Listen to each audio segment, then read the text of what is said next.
नमस्ते, मेरा नाम है दिव्यांशु। लाइव हिंदुस्तान पर बजट 2026 में क्या सस्ता क्या महंगा हुआ है, जिसको लेकर लगातार लोग खोज रहे थे कि आखिरकार किन चीजों के दाम बढ़ जाएंगे और कौन सी चीजें सस्ती हो जाएंगी। सबसे बड़ा सवाल यही है। तो हम फटाफट बिना किसी देरी के आपको स्क्रीन पर ले चलते हैं और दिखाते हैं आखिरकार सस्ती जो रेट्स होंगे जिन चीजों की, उनके लिस्ट में क्या कुछ आता है। तो सबसे पहले देखिए क्या सस्ता हुआ में गंभीर बीमारियों की कई जरूरी दवाइयां जो हैं वो सस्ती हो जाएंगी। उनकी कीमतों में जो उछाल लगातार दर्ज किया जा रहा था वो अब घट जाएगा। इसके अलावा कैंसर और लाइफ सेविंग दवाएं यानी जो जीवन रक्षक दवाएं होती हैं उन पर जो है वो टैक्स में राहत दी जा रही है। पिछले बजट में भी कुछ इसी तरीके की चीजें आपने देखी थी और इस बार भी सेम उसी पैटर्न पर इस बजट में भी कुछ चीजें कही गई हैं बीमारियों की जरूरी दवाएं जो है उनको लेकर। इसके अलावा बायोगैस और सीएनजी को बढ़ावा, आगे कीमत घटने की अब उम्मीद जो है वो बढ़ जा रही है। सीएनजी जो आप कह सकते हैं पूरी तरीके से ग्रीन एनर्जी नहीं है, लेकिन कहीं ना कहीं प्रदूषण फैलाने के मामले में ये बहुत कम है, जिसका रेट भी पेट्रोल और डीजल के मुकाबले कम देखा जा रहा था। और ऐसे में अगर सीएनजी और बायोगैस के दाम घटते हैं तो वो आने वाले समय के लिए बहुत कुछ एक तरीके से पॉजिटिव संकेत दे रहे हैं। इसके अलावा एयरक्राफ्ट के कुछ कल पुर्जे सस्ते होंगे, हवाई सफर पर भी असर संभव हो जाएगा। यानी एयरक्राफ्ट से जरूरी चीजें जब सस्ती हो जाएंगी तो ऑटोमेटिक जो है उसके किराए में जो दाम है वो हो सकता है कि कम हो जाए। जो सबसे जरूरी चीज है, खेल कूद के सामान सस्ते हो जाएंगे। सिगरेट नहीं मगर बीड़ी आपने देखा होगा वो सस्ती हो जाएगी। सिगरेट के दाम जो है वो हो सकता है, कहा जा रहा है कि वो बढ़ सकते हैं, लेकिन बीड़ी जो है वो सस्ती हो जाएगी। इसके अलावा मोबाइल फोन और ईवी की बैटरी सस्ती हो जाएंगी। ईवी इलेक्ट्रॉनिक व्हीकल के लिए जैसे आप देखते हैं जो बैटरियां हैं वो सबसे ज्यादा महंगी आती हैं।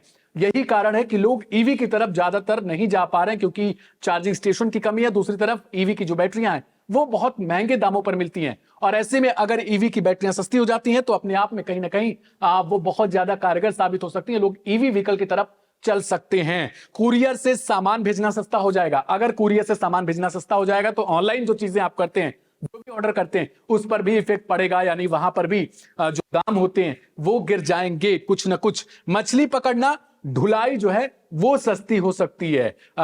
मतलब ढुलाई के जो काम होते हैं, जिस तरीके से एक जगह से दूसरी जगह पर ये ले जाया जाता है, यानी तो कुछ ना कुछ राहत वहां पर भी आपको मिल सकती है। अब सीधे आपको बताते हैं आखिर क्या कुछ महंगा हो जाएगा।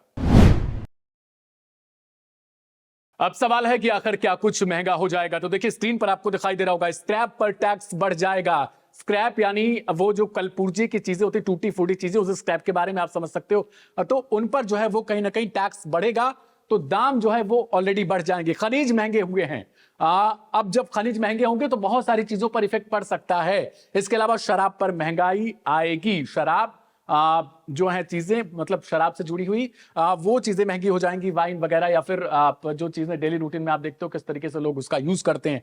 कुछ इलेक्ट्रॉनिक सामान और मोबाइल एक्सेसरीज भी महंगी हो जाएंगी। अब इनमें लिस्ट, हालांकि अब कौन कौन सी चीजें होंगी वो आपको लाइव हिंदुस्तान पर आगे बताया जाएगा कि कौन से वो उपकरण है जो महंगे हो सकते हैं, और अगर वो महंगे होंगे, मोबाइल एक्सेसरीज महंगी होंगी, तो आगे किन चीजों पर और ज्यादा इफेक्ट पड़ेगा। इसके अलावा फ्यूचर ऑप्शन ट्रेडिंग भी महंगा होगा। फ्यूचर ऑप्शन ट्रेडिंग यानी पहले से जो कीमत निर्धारित रहती है और फ्यूचर में जाके अब कोई चीज अगर बाई करोगे तो उसके लिए अब महंगा हो जाएगा। यानी वो कहीं ना कहीं ज्यादा आपको लाभ दे सकता है। इसके अंतर्गत ये आता है फ्यूचर ऑप्शन ट्रेडिंग। इसके बारे में आप जान लेना आगे। इनकम टैक्स स्लैब को लेकर अब कोई बदलाव नहीं किया गया है। पुरानी चीजें ही लागू रहेंगी जो पिछले साल आपने देखी थी।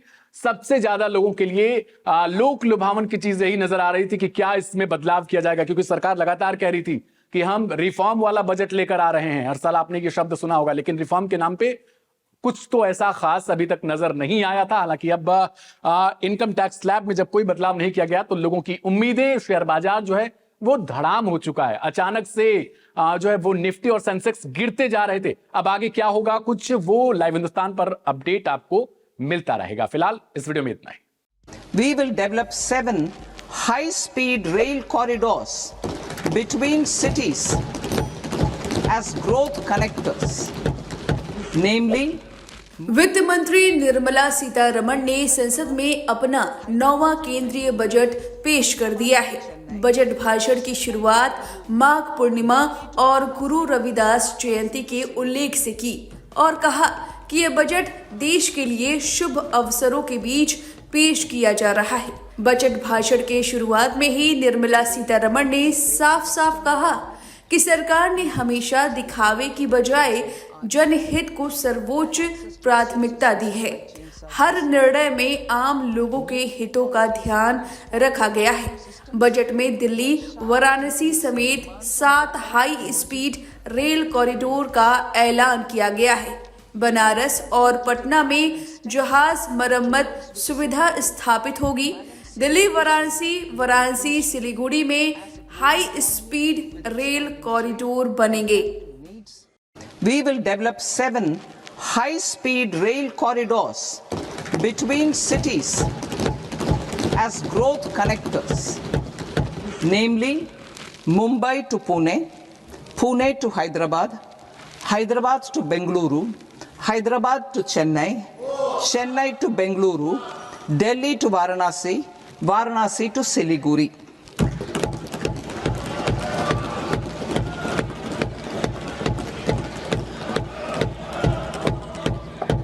पांच वर्षों में 5 औद्योगिक क्षेत्रों में कार्बन कैप्चर के लिए 20,000 करोड़ का प्रस्ताव दिया गया है। वित्त मंत्री निर्मला सीतारमण ने बजट भाषण में घोषणा की कि वित्त वर्ष 2026 से 2027 के लिए पूंजीगत व्यय यानी कैपेक्स बढ़ाकर 12.2 लाख करोड़ रुपए कर दिया गया है। वित्त मंत्री ने ऐलान किया कि 10,000 करोड़ का एसएमई ग्रोथ फंड रहेगा। टेक्सटाइल सेक्टर को भी सरकार बूस्टर देगी। 5 लाख से ऊपर आबादी वाले शहरों में सरकार इंफ्रा बूस्ट करेगी। आर्थिक विकास को गति देने के लिए 6 प्रमुख क्षेत्रों में हस्तक्षेप का प्रस्ताव रखते हुए निर्मला सीतारमण ने कहा, तेजी और स्थिर आर्थिक वृद्धि के लिए हम 6 क्षेत्रों पर फोकस करेंगे। 7 रणनीतिक क्षेत्रों में मैन्युफैक्चरिंग का विस्तार, परंपरागत औद्योगिक क्षेत्रों का पुनर्जीवन, चैंपियन एमएसएमई का निर्माण, इंफ्रास्ट्रक्चर को मजबूत बढ़ावा, दीर्घकालीन सुरक्षा और स्थिरता सुनिश्चित करना, सिटी इकोनॉमिक रीजन का विकास है। Today, we face an external environment in which trade and multilateralism are imperiled and access to resources and supply chains are disrupted.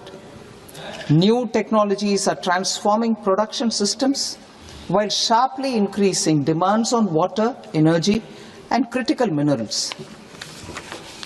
India will continue to take confident steps towards Vikasit Bharat, balancing ambition with inclusion.